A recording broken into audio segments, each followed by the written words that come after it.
Shalom, selamat pagi.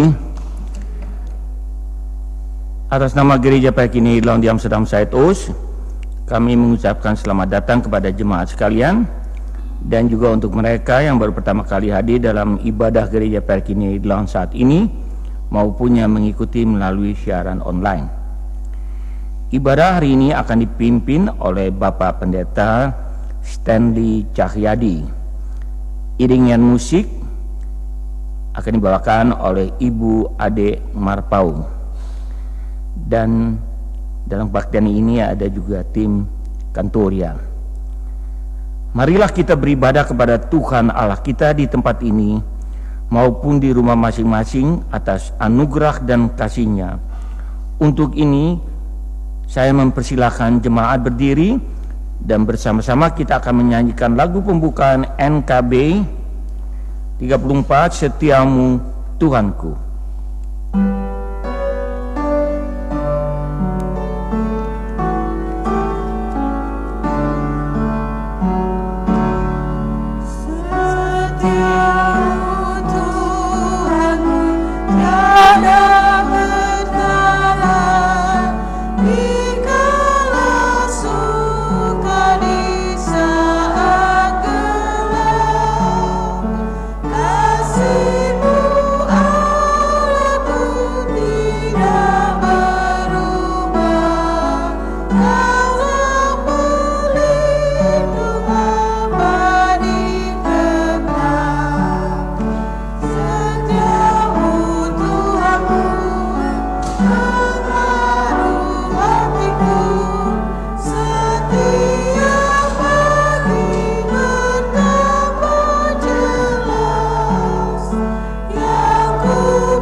Goedemorgen allemaal. Kita bersyukur masih diberi kesempatan untuk beribadah bersama-sama. Marilah kita beribadah kepada Tuhan kita, dan ibadah ini kita landasi atas anugerah dan kasih-Nya.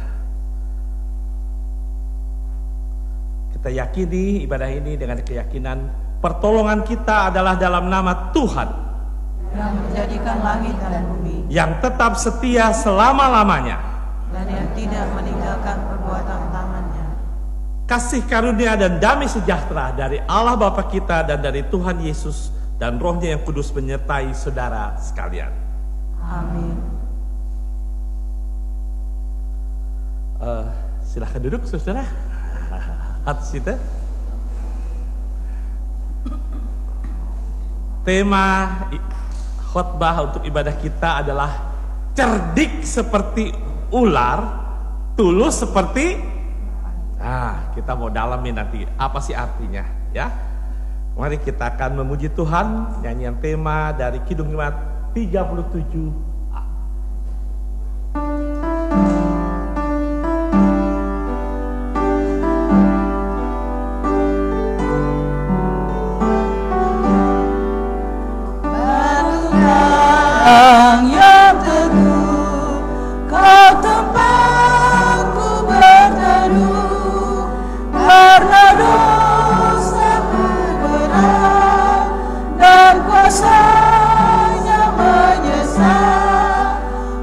Bersihkan diriku oleh darah lambungmu.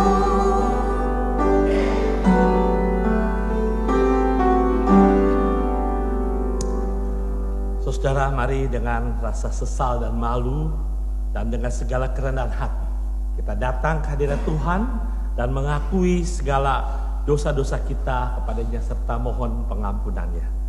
Mari kita berdoa secara berbalasan. Ya Bapa yang Maha Kudus dan penuh pengasihan, kami mengaku kepadamu seperti kami mengaku satu kepada yang lain, bahwa kami telah bersalah, baik dalam pikiran, perkataan, dan perbuatan, maupun dalam kegagalan kami untuk berbuat baik. Kami mengaku kepadamu.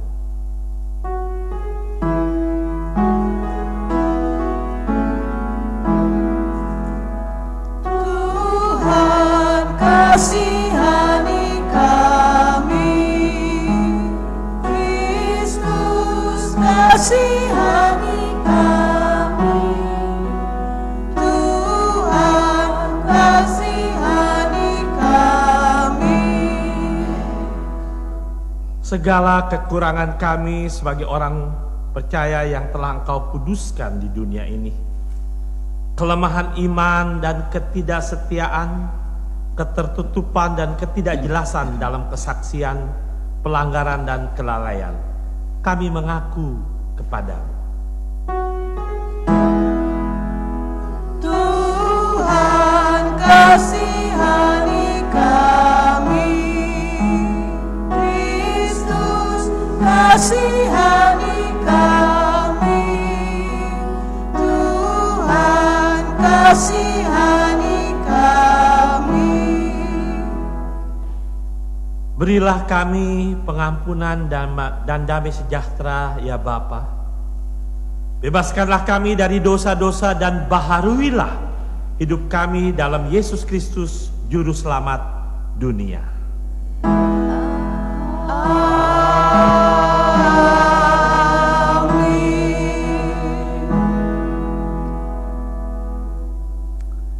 Saudara, kita bersyukur sebagai anak-anak Tuhan, di dalam Tuhan tidak saja ada harapan, tapi juga Tuhan siap untuk menerima kita apa adanya dan mengampuni kita. Saudara, jikalau kita mengaku dosa kita, maka Tuhan yang adalah setia dan adil, Ia akan mengampuni segala salah dan dosa kita dan menyucikan kita dari segala kesalahan. Marilah kita saling mengampuni, memaafkan satu dengan yang lain, agar kasih Kristus nyata dalam hidup kita setiap hari. Dengarkanlah berita pengampunan dari 1 Yohanes 1 ayat 8 dan 9. Ya, sebagian tadi sudah terbaca.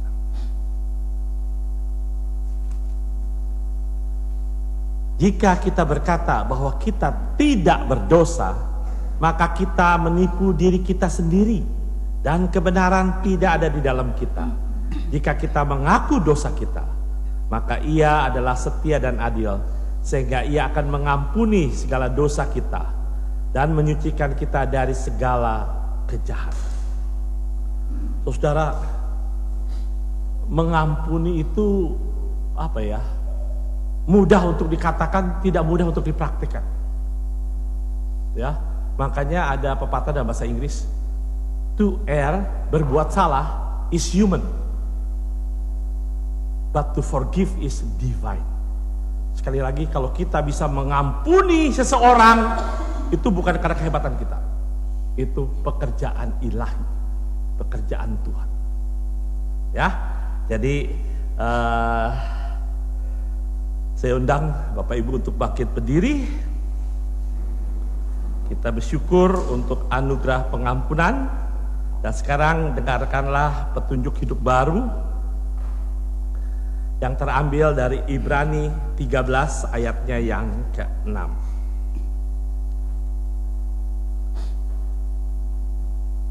Allah telah berfirman, "Aku sekali-kali tidak akan membiarkan engkau, dan aku sekali-sekali tidak akan meninggalkan engkau." Jadi itulah petunjuk hidup baru. For ons as gelovigen, ons race here op aarde is a geloofrace, perjalanan iman. Dat betekent dat God moet betrokken zijn in ons leven. Itu for ons gelovigen. Ja, oké. We gaan samen zingen NKB nomor 13.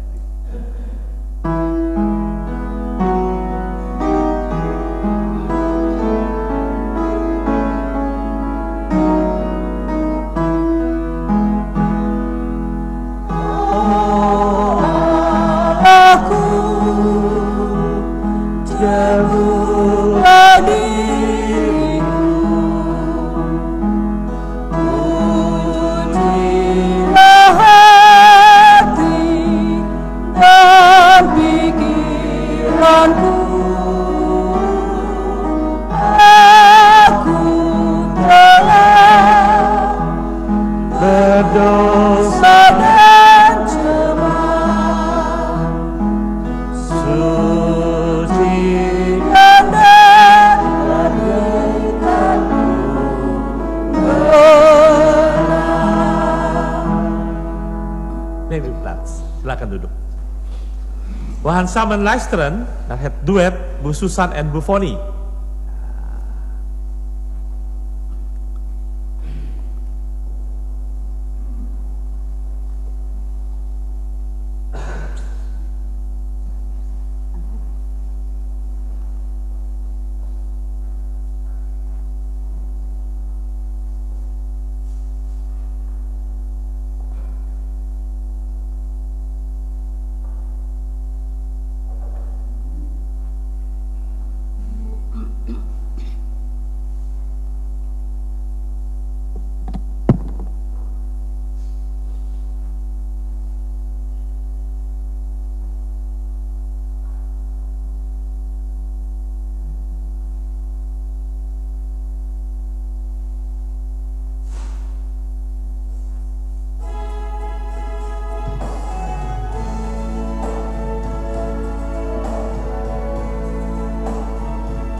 Di dalam pergumulan hidup ini,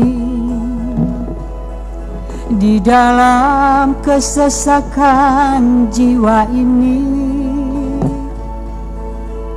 Tuhan selalu hadir tiap waktu, bawa sukacita yang baru.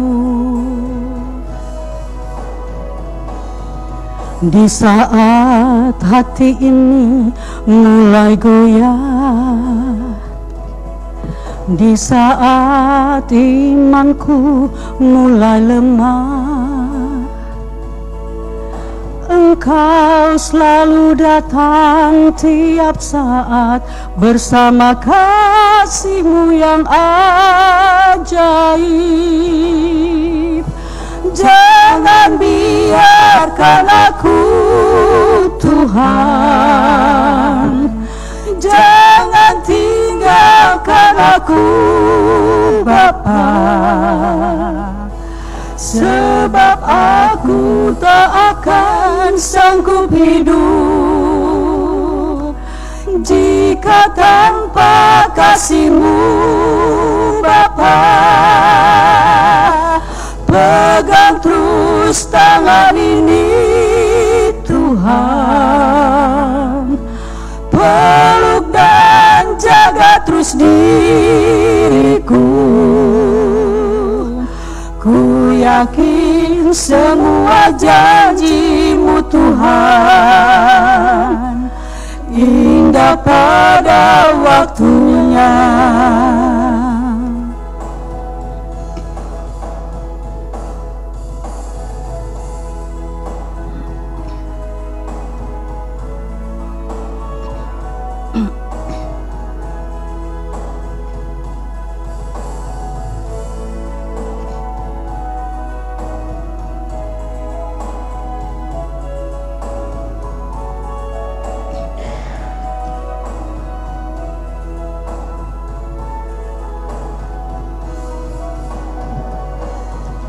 Di saat hati ini mulai goyah, di saat imanku mulai lemah, Engkau selalu datang tiap saat bersama kasih-Mu yang ajaib. Jangan biar aku, Tuhan, jangan tinggalkan aku, Bapa, sebab aku tak akan sanggup hidup jika tanpa kasih-Mu, Bapa. Pegang terus tangan ini, Tuhan, peluk dan jaga terus terus diriku.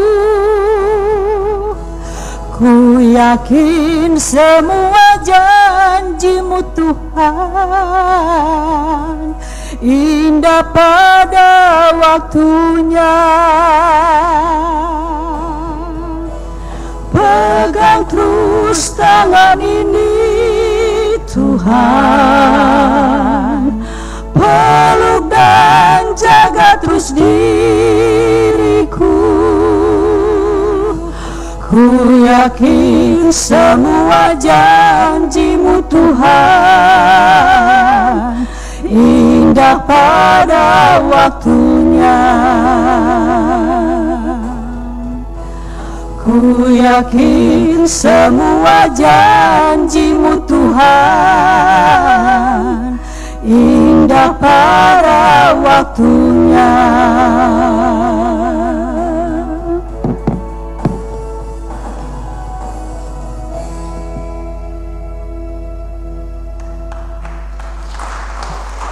Puji Tuhan. Terima kasih untuk khususan Bu Foni yang indah. Kata-katanya bagus. Kata-katanya itu menggambarkan perjalanan iman. Yang tadi yang saya jelaskan itu terungkap dalam lagu itu, ya. Dan kita hidup berdasarkan janji Tuhan. Bukan janji manusia, janji Tuhan. Dan yang luar biasa dalam kata Ibrani tidak ada kata janji. Lalu janjinya apa? Kata-kata Tuhan. Kata-kata Tuhan itu jaminan buat kita. Waduh, kita bersyukur. Terima kasih ya. Mari kita bersatu dalam doa untuk pembacaan firman Tuhan. Tiba saatnya kami akan membaca dan merenungkan firman-Mu. Tuhan, di tengah-tengah situasi keadaan dunia pada saat ini, kami sungguh membutuhkan bimbingan dari kebenaran firman Tuhan. Biarlah firman-Mu itu menjadi pelita bagi jalan kami dan terang bagi pelita bagi kaki kami dan terang bagi jalan kami. Sehingga kami dibimbing oleh kebenaran firman Tuhan. Berkata-katalah kepada kami ya Tuhan, karena kami anak-anak-Mu siap untuk mendengarkannya. Di dalam nama Tuhan Yesus, firman yang hidup kami berdoa. Amin. Oh, anak sekolah minggu dulu. Mana anak-anak sekolah minggu? Ada? Oh ya. Nu de kinderen mogen jullie naar kinderdagen. Ja? Wens jullie allemaal goede diensten. Oké. Oh, ada itu lagi. Ya. Maaf, buka ya. Ya. Kesehatan dienst ya. Oké, dadah.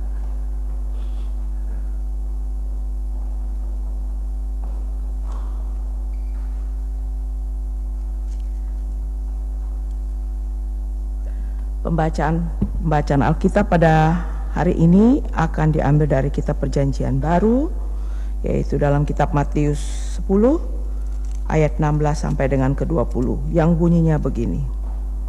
Lihat, aku mengutus kamu seperti domba ke tengah-tengah serigala.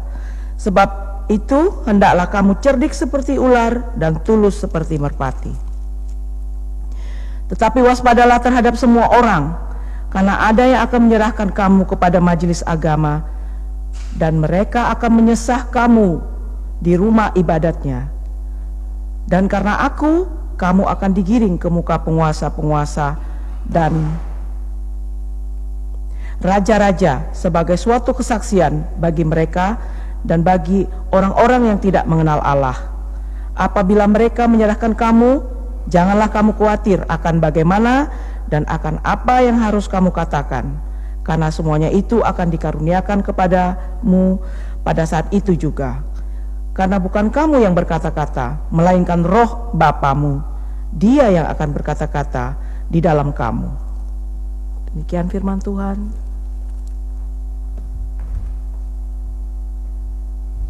In het Nederlands, Mattheus 10 vers 16 tot en met 20. Zo zei de Bijbel.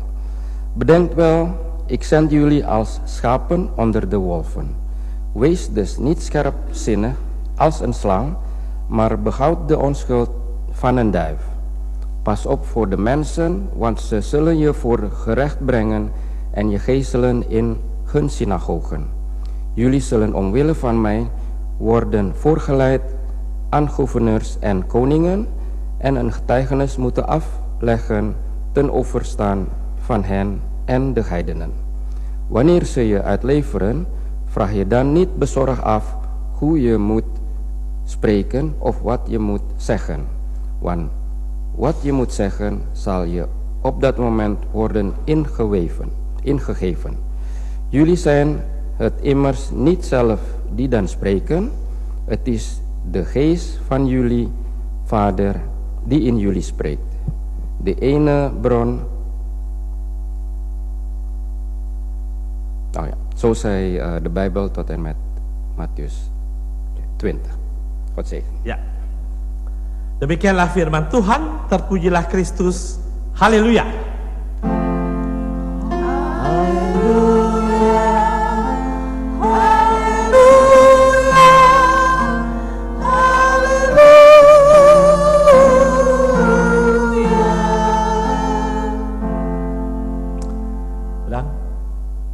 And Sister May. Sebelum break, saya mau kasih kesaksian sedikit. Pardahan Klede, Bu Susan sama Bu Rensi bilang, "Duh meni, aneh kan keselutan, pandah keselutan." Jadi, waduh, mesti cari lain-lain. Saya bilang, jalan yang mana? Gitu ya. Bu Susan coba cari, Bu Rensi, akhirnya Bu Rensi kasih tahu, Tin. Ke open ya, jadi ini sampai dengan selamat. Karena ada pemandunya. Dalam hidup ini juga perlu pemandu. Nah, yaitu Tuhan. Ya, Weken Klede itu prek di mana? Tilbre ada apa Reinen ya? Tin K ya. Jadi sentrumnya ditutup. Ya, itu habis prek mesti ke Antwerpen. Anderhalf uur muter-muter di situ terus. Yang lucu apa? Pas sudah 1,5 jam muter-muter, kita parkir. Tapi saat dia pasrah lah. Tempat parkirnya seperti yang waktu paginya. Itulah kalau kita berjalan tanpa Tuhan, kita pikir udah kemana-mana, taunya di situ-situ juga.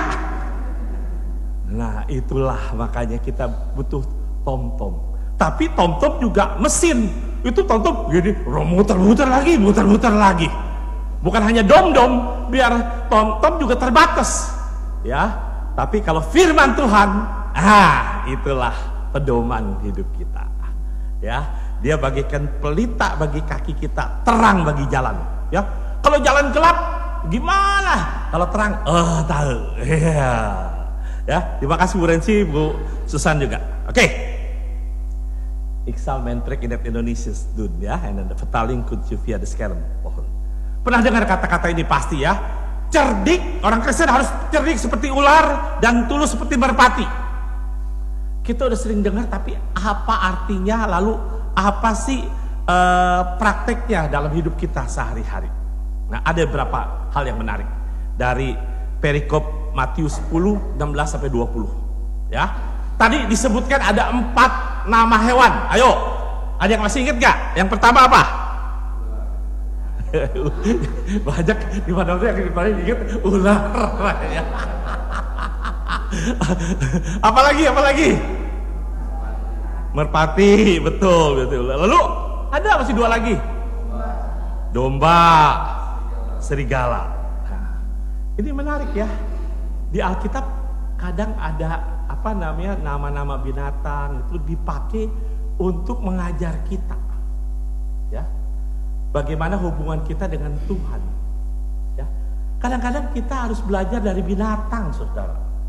Ya, nah ini nggak ada di sini ya, tapi ini, nah makanya di Belanda itu saya udah pernah bilang ya, binatang seringkali dihargai daripada manusia.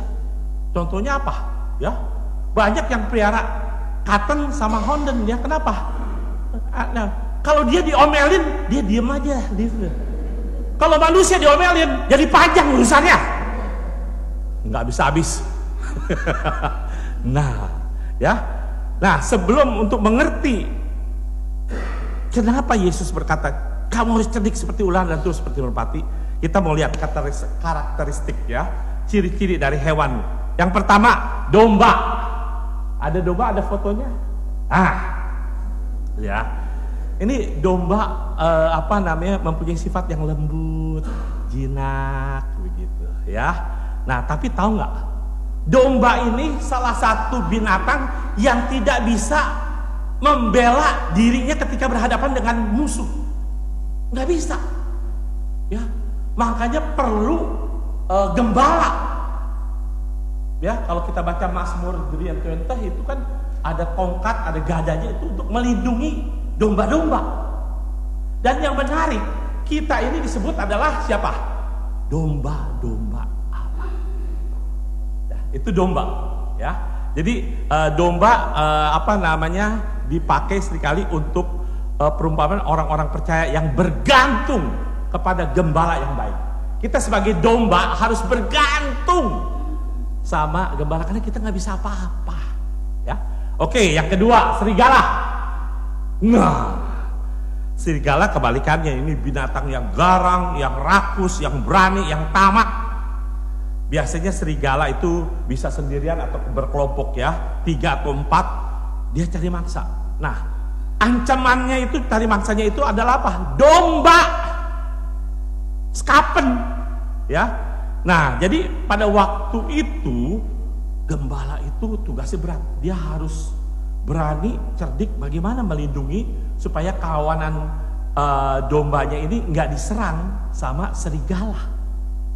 Itu. Yang ketiga, ular ini yang sering.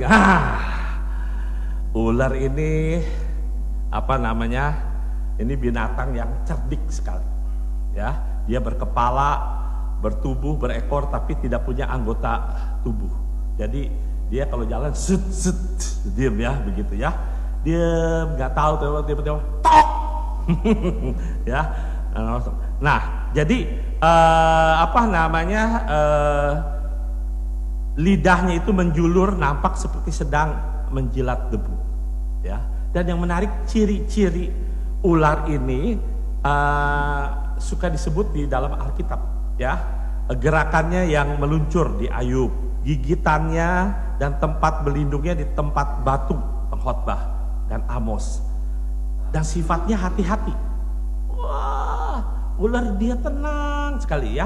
Nah, memang di Israel itu banyak ular di cerita yang terjadi, tapi ularnya tidak berbisa. Tapi di Alkitab itu ular-ular yang disebut dalam Alkitab sebagian besar adalah ular yang berbahaya, yang berbisa, ya. Oke, yang keempat, binatang apa? Merpati. Merpati ini penampilannya, pembawaannya halus, lembut, ya. Ada yang katakan ini merpati dombanya di dunia burung. Dan merpati ini simbol lambang apa? Dari pengabdian, setia sama pasangannya. Nah, makanya kan kalau ada gambarnya, simbolnya merpati, kan? Nah, ya. Jadi merpati itu kuat, dia bisa terbang jauh, ya, untuk cari makan atau menghindari musuhnya. Tapi di lain pihak, merpati ini terlalu percaya sama manusia sehingga mudah ditangkap, mudah dijebak. Ya, jadi merpati memang ciri tulus, ya. Nah, memang tulus bagus, nanti kita belajar, nggak cukup tulus saja, ya. Nah, yang kedua, yang menarik dari perikop kita adalah ketika Yesus berkata kepada muridnya, hendaklah kamu cerdik seperti ular dan tulus seperti merpati. Nah, mengapa dikatakan kita sebagai orang Kristen juga harus cerdik seperti ular? Apa orang Kristen nggak cukup hanya tulus seperti merpati?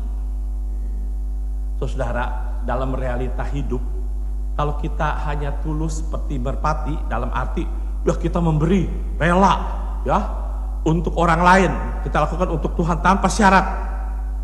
Kalau itu yang terjadi, kita dikerjain orang, saudara. Tahu dikerjain orang?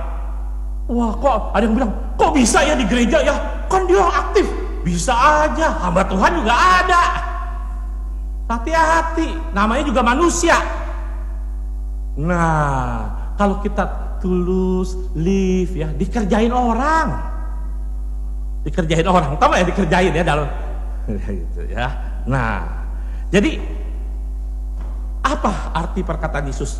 Cerdik seperti ular dan tulus seperti merpati. Tuhan menghendaki umatnya supaya menggunakan akal budi. Perlu hikmat, perlu strategi dalam bertindak. Supaya imannya itu ya itu. Nah, ini penting sekali ya, ini juga nggak ada ya. Seringkali kita dalam mengikut Tuhan keliru. Kita melakukan untuk Tuhan. Apa-apa tuh untuk Tuhan, sibuk untuk Tuhan. Bagus, bukan tidak bagus. Tapi yang Tuhan mau bukan melakukan untuk dia, bersama dia. Itu beda. Kalau melakukan untuk Tuhan, fokusnya di kita. Tapi kalau bersama dengan dia, kita jalani peran kita. Tapi kita punya Tuhan. Nah, itu beda, saudara. Kalau kita melakukan hanya untuk Tuhan, banyak yang capek, burn out. Kan seolah, wah hebat, sibuk. Padahal Tuhan bilang, marilah kamu yang letih dan berberat-berat. Nah, bersama dengan dia, itu yuk itu, wah, samen met hot. Nit Aleman, dul for hot, ya, dun for hot, ya, tapi juga samen met hot. Nah, ini penting sekali, ya. Nah, oke, saudara, supaya apa? Supaya kita tidak dimanfaatkan balik lagi oleh orang lain. Dalam ayat 16 dikatakan, aku mengutus kamu seperti domba di tengah-tengah serigala. Artinya apa? Yesus tahu, Yesus sadar betapa sulitnya menjadi pengikutnya hidup di tengah dunia ini. Tadi kita sudah pelajari ya, itu gambaran domba dan serigala. Ya, jadi kita dikatakan seperti aku mengutus kamu seperti domba di tengah-tengah serigala. Secara logika, tidak mungkin domba itu sanggup berada dan hidup di tengah-tengah serigala. Ngerti nggak? Pasti jadi mangsanya.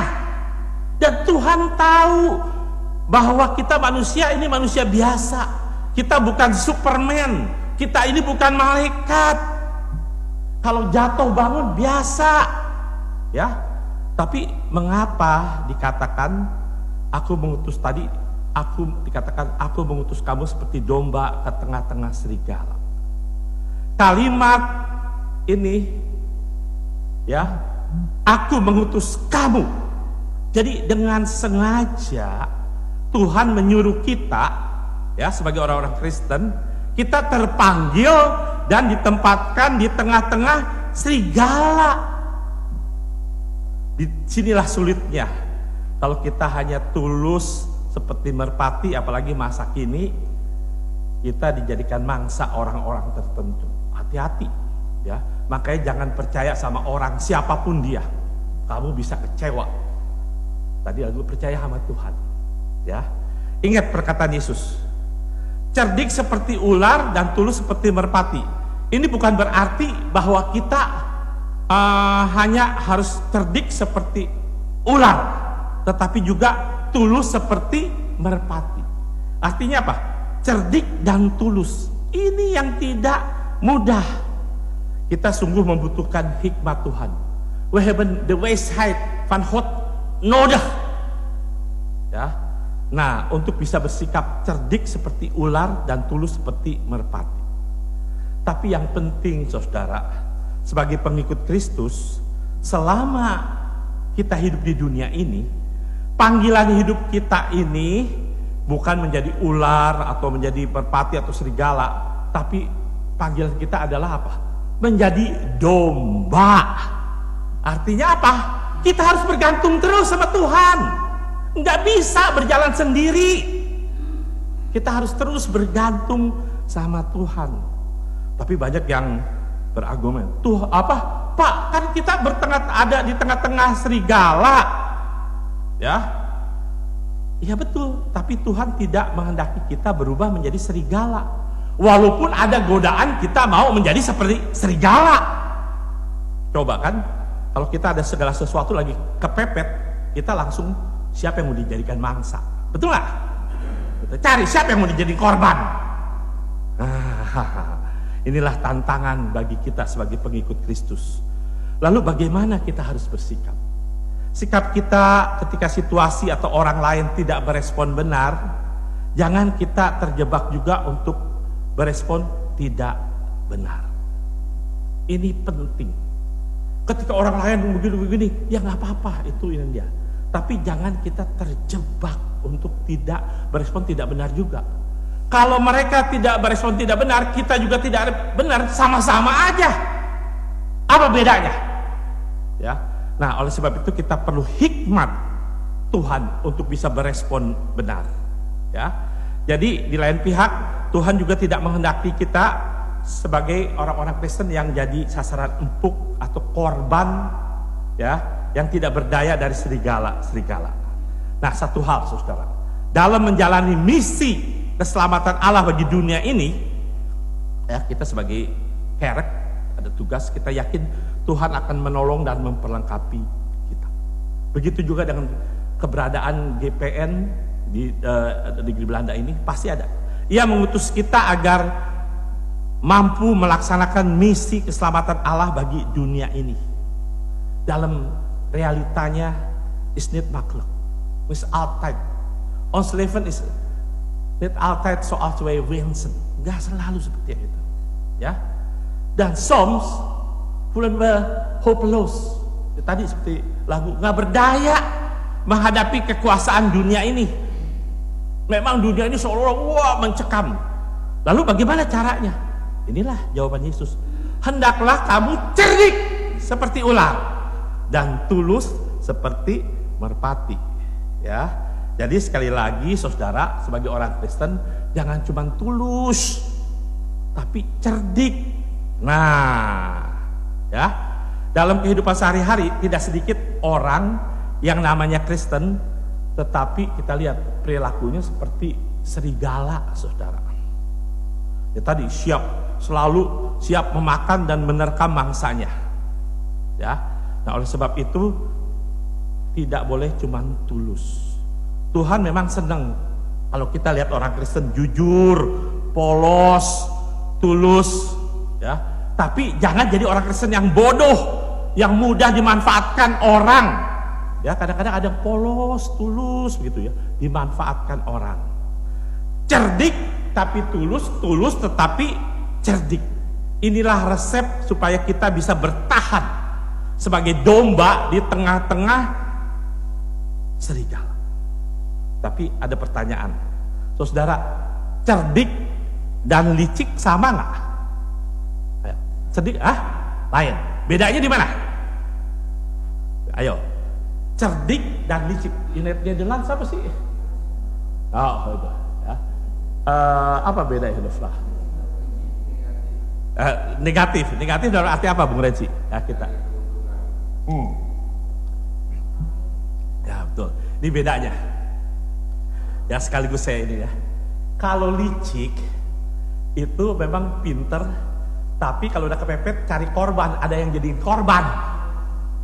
Nah, tapi kalau cerdik itu licik tadi ya. Kalau cerdik lain. Cerdik itu ada dua, yaitu apa? Tidak mudah putus asa, dan yang kedua dia berusaha cari oplosingnya. Itu baru cerdik, ngerti? Tidak cari korban. Kalau korban licik, tapi harus cerdik. Cerdik ada problem, oke, tapi nggak mudah menyerah. Kita punya Tuhan, lalu kita cari oplosingnya. Ya, that is first skill. Tulisan cerdik dan licik. Ya, oke. Ya. Nah, jadi saudara, bagaimana kita bisa dapat kecerdikan itu? Nggak ada sekolahnya, saudara. Kalau kecantikan ada sekolah kecantikan. Sekolah kecerdikan nggak ada. Ya. Nah, cerdik itu tidak bisa diajarkan. Cerdik itu muncul dengan sendirinya kalau benar-benar kita komit dengan apa yang kita yakini. Ya, dalam hal ini relasi kita dengan Tuhan.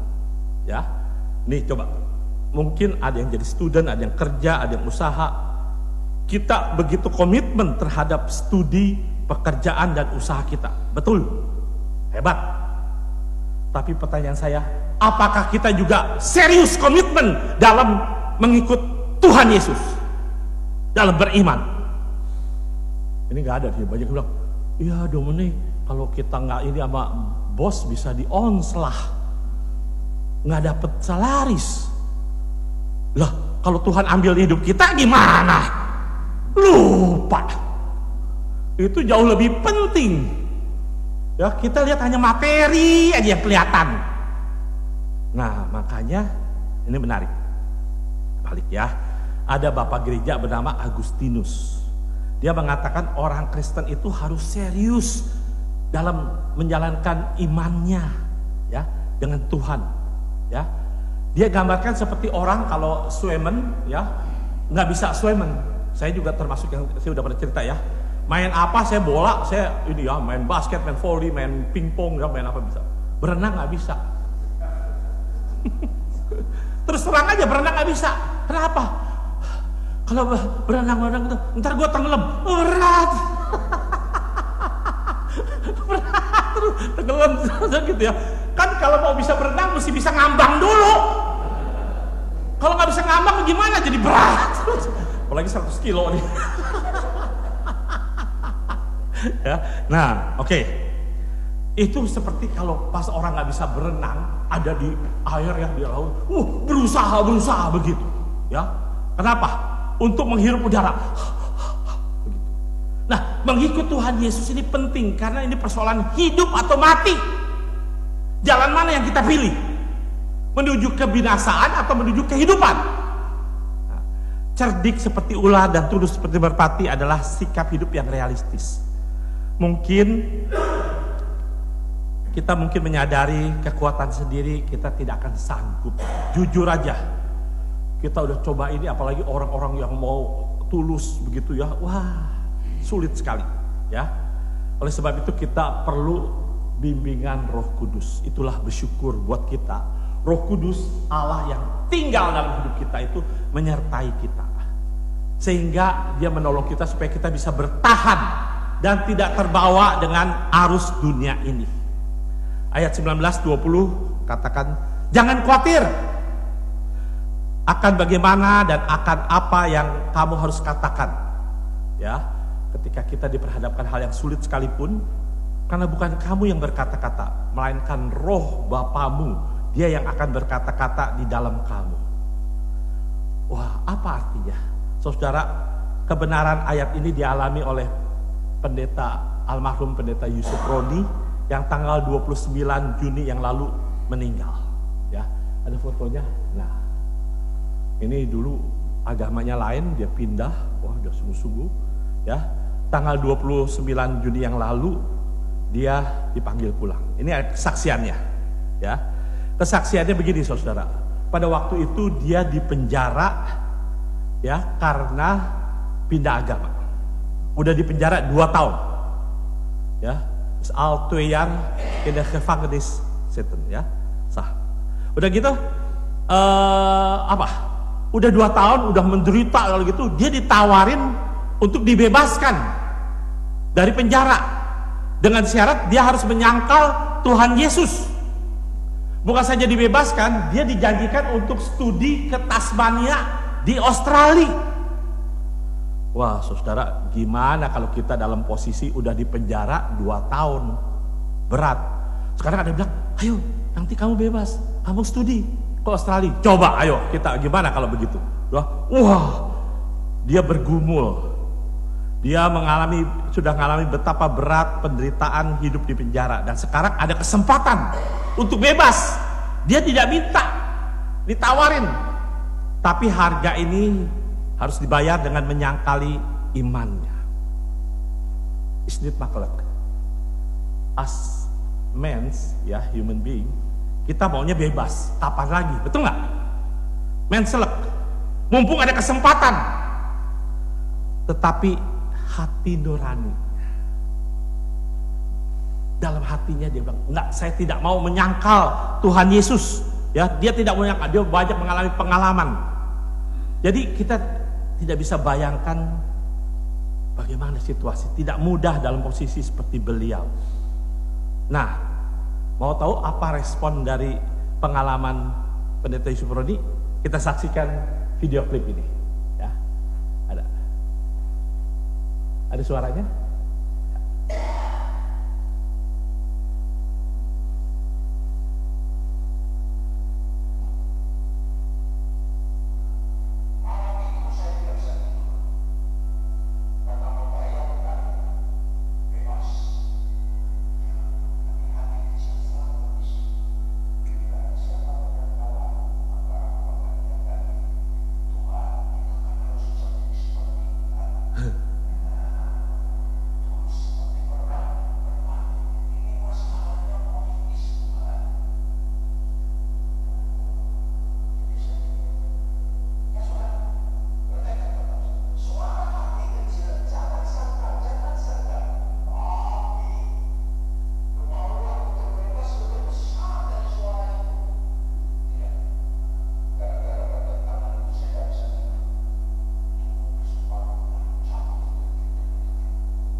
Oke, udah, ntar nonton film.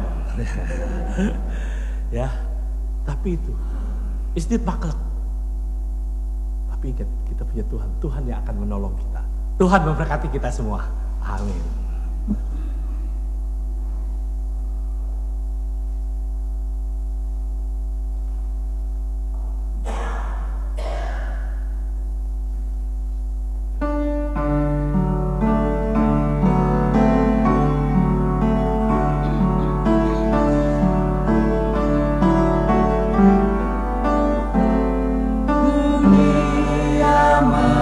Menggelora dan dosa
Jemaat Tuhan yang kasihi, marilah kita berdiri bersama semua orang percaya di segala waktu dan tempat.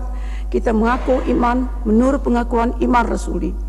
Dengan hati dan mulut orang berkata, aku percaya kepada Allah, Bapa yang Maha Kuasa, Khalid langit dan bumi, dan kepada Yesus Kristus, anak yang tunggal Tuhan kita, yang dikandung daripada Roh Kudus, lahir anak dari Maria, yang menderita di bawah pemerintahan Pontius Pilatus, disalibkan, mati dan dikuburkan, turun ke dalam kerajaan maut. Pada hari yang ketiga, bangkit pula di antara orang mati, naik ke surga, duduk di sebelah kanan Allah Bapa, Bapa yang Maha Kuasa, dan di sana akan datang untuk menghakimi orang yang hidup dan yang mati. Aku percaya kepada Roh Kudus, gereja yang kudus dan am, persekutuan orang, pengampunan dosa, kebangkitan daging, dan hidup yang kekal. Amin.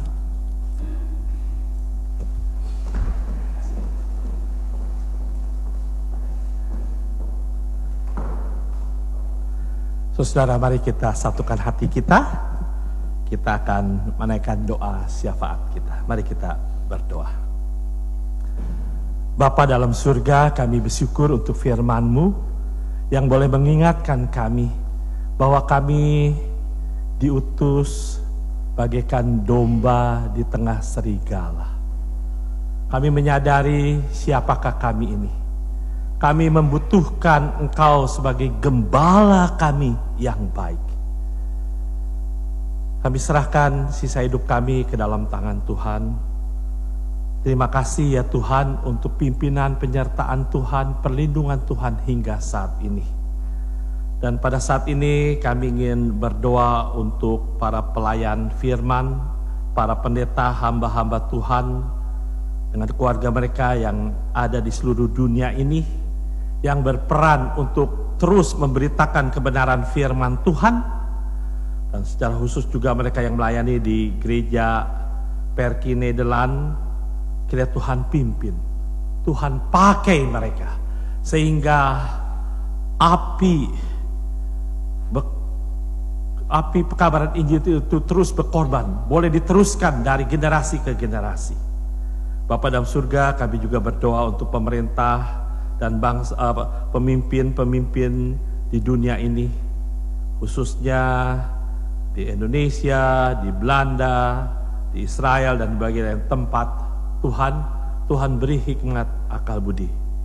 Biarlah mereka mengupayakan yang terbaik untuk rakyat. Kami juga berdoa untuk pergumulan dunia saat ini, peperangan masih terjadi, bencana alam, kekerasan, ketidakadilan. Kami berdoa untuk para korban, untuk para janda, duda, anak-anak yatim.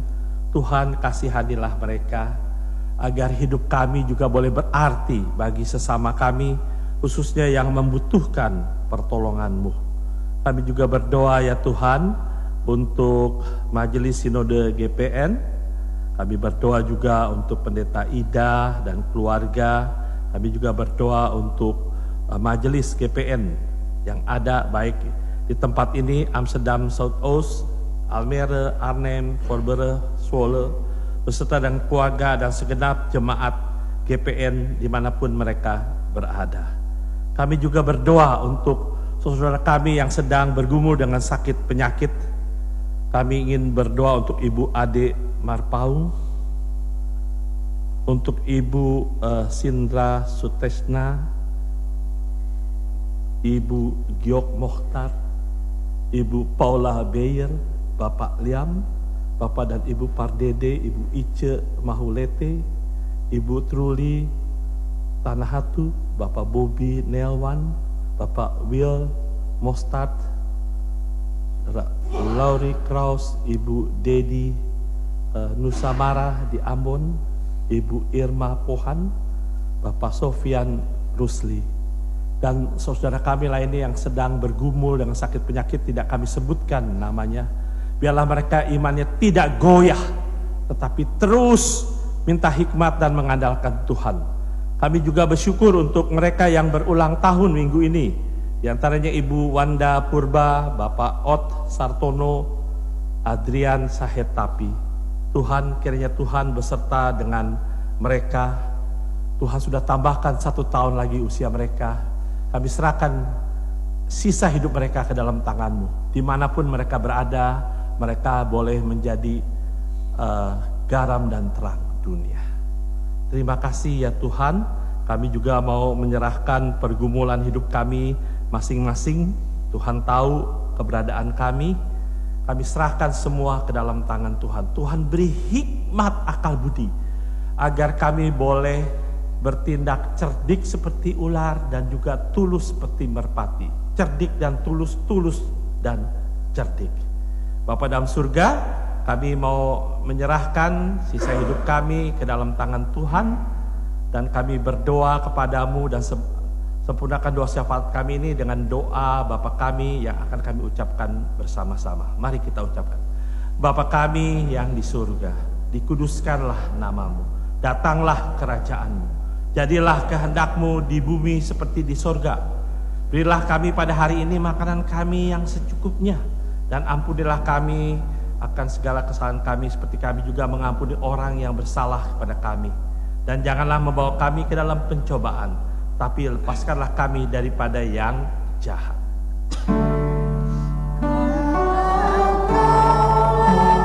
Yang mempunyai kerajaan dan kuasa dan kemuliaan sampai selama-lamanya.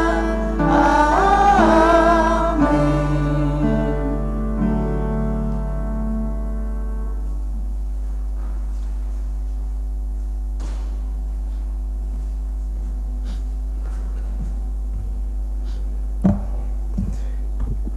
Jemaat yang terkasih dalam Tuhan Yesus Kristus, tibalah kita memberikan persembahan.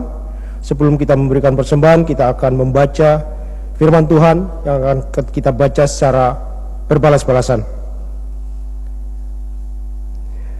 Camkanlah ini, orang yang menabur sedikit akan menuai sedikit juga. Dan orang yang menabur banyak akan menuai banyak. Hendaklah masing-masing memberikan menurut kerelaan hatinya. Jangan sedih hati karena kesalahan. Sebab Allah mengasihi orang yang memberi dengan sukacita, Dan Allah sanggup melimpahkan segala kasih karunia kepada kamu. supaya kamu senantiasa berkecukupan di dalam segala sesuatu.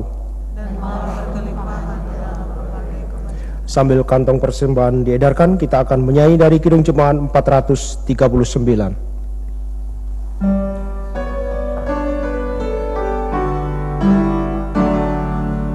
Bila topang keras melanda hidupmu, bila putus asa dan letih lesu, Berkat Tuhan satu-satu hitunglah, kau niscaya kagum oleh kasih-Nya.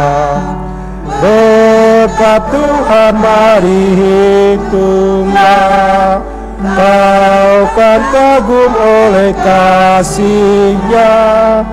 Berkat Tuhan mari hitunglah, kau niscaya kagum oleh kasih-Nya.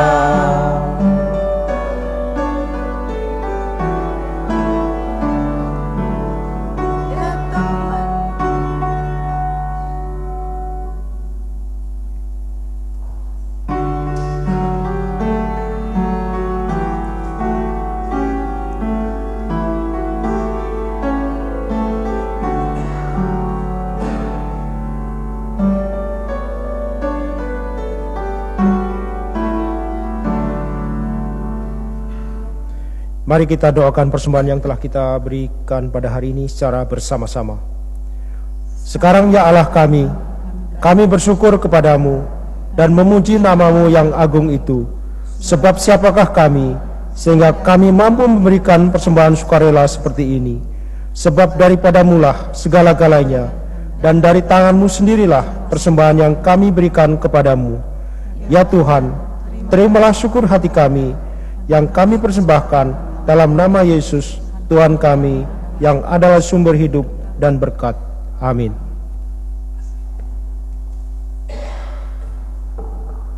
Gemeente maak ik verzoeken op te staan. We gaan samen zingen het slotlied NKB 143.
Kinderen en ook KND-begeleider ya. Saudara kekasih Tuhan, arahkanlah hatimu kepada Tuhan, pulanglah dengan damai sejahtera dan jadilah saksinya dimanapun kalian berada dan terimalah berkat Tuhan. Tuhan memberkati engkau dan melindungi engkau. Tuhan menyinari engkau dengan wajahnya dan memberi engkau kasih karunia. Tuhan menghadapkan wajahnya kepadamu dan memberi engkau damai sejahtera.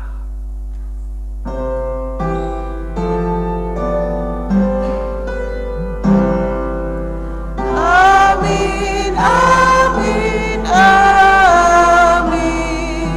Kami sungguh yakin dan padamu bersyukur dalam nama Putramu.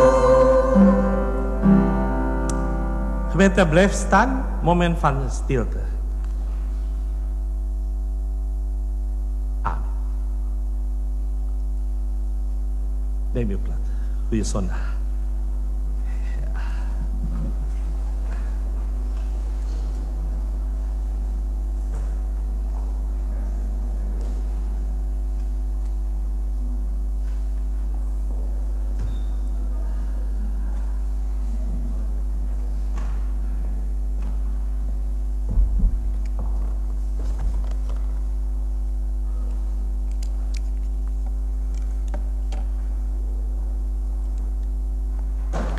Atas nama pengurus harian Majelis Jemaat dari Gereja Parki Nederland di Amsterdam Zuidoost, kami mengucapkan banyak terima kasih kepada Bapak Stanley Cahadi yang telah memimpin ibadah pada pagi hari ini, dan juga untuk tim Kantoria yang telah mengiringi musiknya, dan juga kepada Ibu Ade Marpaung, dan tidak lupa juga kepada duet dari Ibu Foni dan Ibu Susan. Tuhan memberkati saudara-saudara sekalian. Kebaktian Minggu pada tanggal 19 Oktober akan diadakan di Gereja de Nieuwestad di tempat ini, dimulai pada pukul 9.30. Kebaktian akan dipimpin oleh Bapak Pendeta Chandra Gunawan. Diharapkan kehadiran dari para jemaat sekalian.